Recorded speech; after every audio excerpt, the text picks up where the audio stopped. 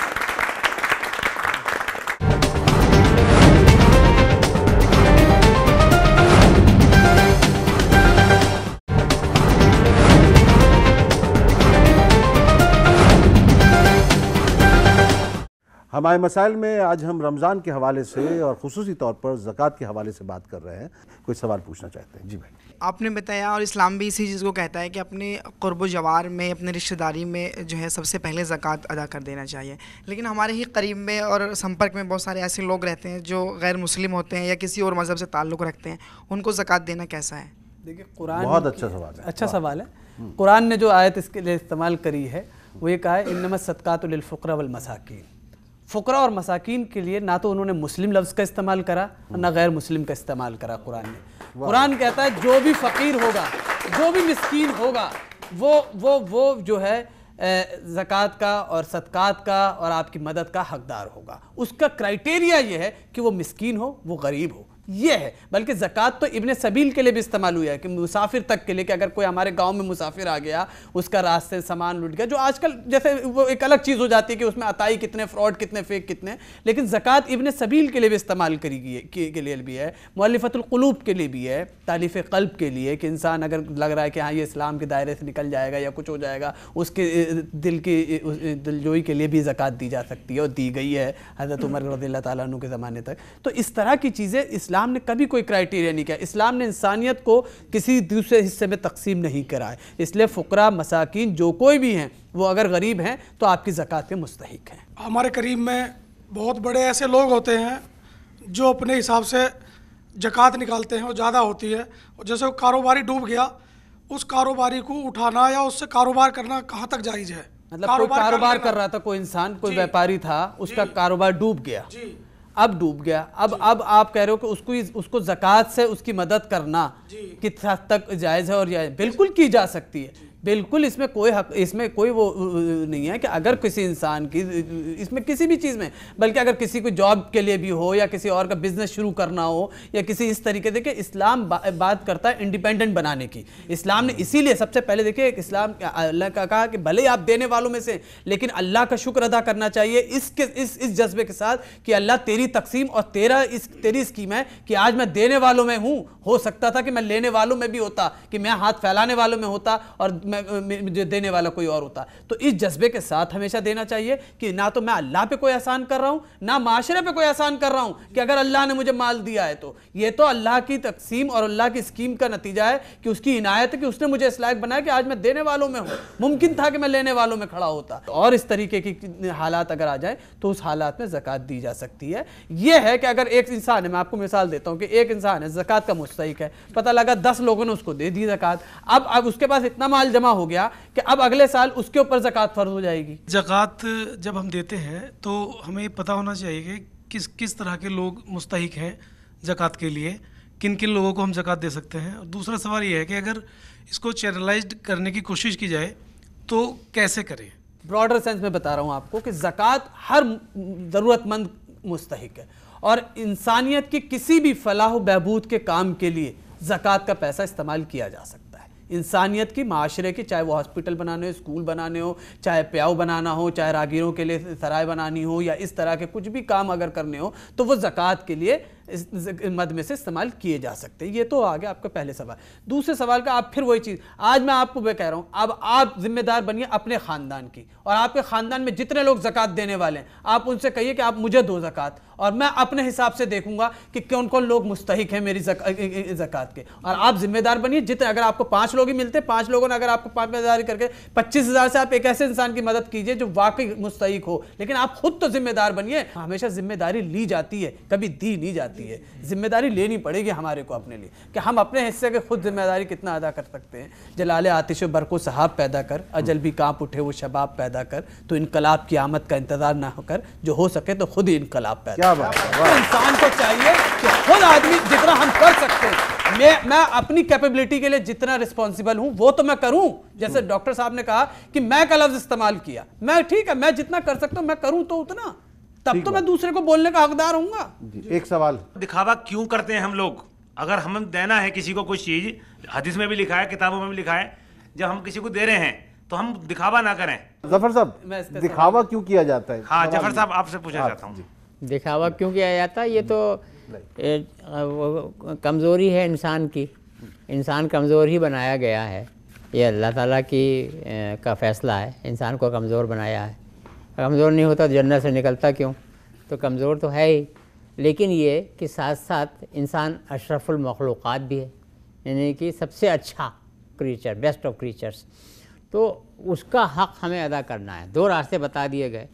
صرف انسان کو ہی ضمیر دیا ہے, جو ضمیر ہے کانسشنس, وہ صرف انسان کو دیا, فرشتوں کو بھی نہیں دیا, جنوں کو بھی نہیں دیا, اور حیوانوں کو تو دیا ہی نہیں, صرف انسان کو دیا. ضمیر کی وجہ سے اشرف المخلوقات ہے. تو یہ بتا دیا کہ 2 راستے ہیں یہ, اور اس میں سے تمہیں یہ بھی بتا دیا کون سا غلط ہے کون سا صحیح. اب تم فیصلہ کرو اپنے حساب سے. اگر تم نے غلط فیصلہ کیا تو تمہیں اسی حساب سے جہنم ملے گی وغیرہ وغیرہ.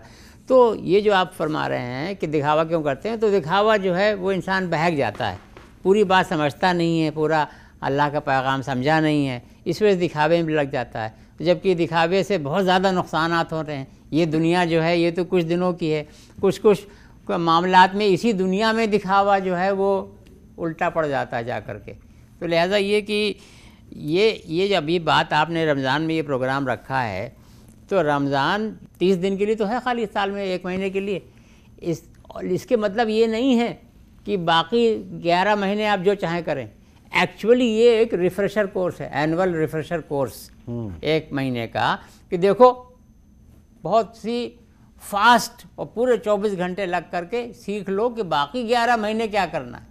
اسی طرح سے زکوٰۃ بھی 2.5% کے بارے میں جو تمہیں بتا گیا, اس سے تم طے کرو کہ تمہیں باقی 97.5% کے بارے میں تمہیں کیا کرنا ہے. یہ بات ابھی آ رہی تھی, آپ نے سوال ایک پوچھا تھا بیچ میں منور صاحب, آپ نے کہا تھا کہ اگر اپنی ضرورتیں بڑھا دیں, مولانا کہہ رہے تھے ضرورت کے حساب سے رکھو خالی, تو آپ نے کہا اگر ضرورت بڑھا دیں تو وہاں معاملہ آ جاتا ہے ظرف کا. یہ ظرف کا لفظ جو ہے نا, یہ بڑا اچھا لفظ ہے. یعنی کہ یہی تو دیکھنا ہے کہ اللہ سے محبت کا کتنا ظرف ہے ہمارے اندر. ہم پورا پیغام اگر سمجھ گئے ہیں تو ہم اپنا سب کچھ نچھاور کرنے کو تیار ہیں. الفقر فخری جو وہ ہے حضور صلی اللہ علیہ وسلم کا اسٹیٹمنٹ میں نے بھی آپ کے سامنے پیش کیا, تو وہ اس کے اوپر ہم عمل کر رہے ہیں یا نہیں کر رہے ہیں. اگر ہم وہ بات سمجھ جائیں, عمل کرنے لگیں, پھر تو یہ دنیا جنت بن جائے گی. ابھی مولانا نے کئی بار ذکر کیا کہ شروعات کرو اپنے رشتہ داروں سے. تو یہ بھی آپ سب لوگ سمجھ لیں برائے مہربانی, جو قرآن کا پیغام ہے وہ یہ ہے کہ جو آپ کا نیوکلیئر فیملی ہے, ماں باپ بچے بھائی بہن, یہ نیوکلیئر فیملی, یہ سماج کی, اسلام میں سماج کی یونٹ نہیں ہے اکائی. سماج کی یونٹ وہ ہے جو مولانا نے بتایا, اس کے لیے وہ ایکسٹینڈڈ فیملی ہے, لارجر فیملی. اس کے لیے مسئلہ ظفر صاحب یہ ہے, اس کے لیے لفظ جو یوں استعمال ہوا ہے قرآن میں وہ ہے مودۃ القربہ. سارے جتنے لوگ رشتہ دار ہیں, چاہے بلڈ کے ذریعے, خون کے ذریعے, چاہے شادی کے ذریعے, وہ سب لوگ ملا کر کے ایک یونٹ بنتی ہے.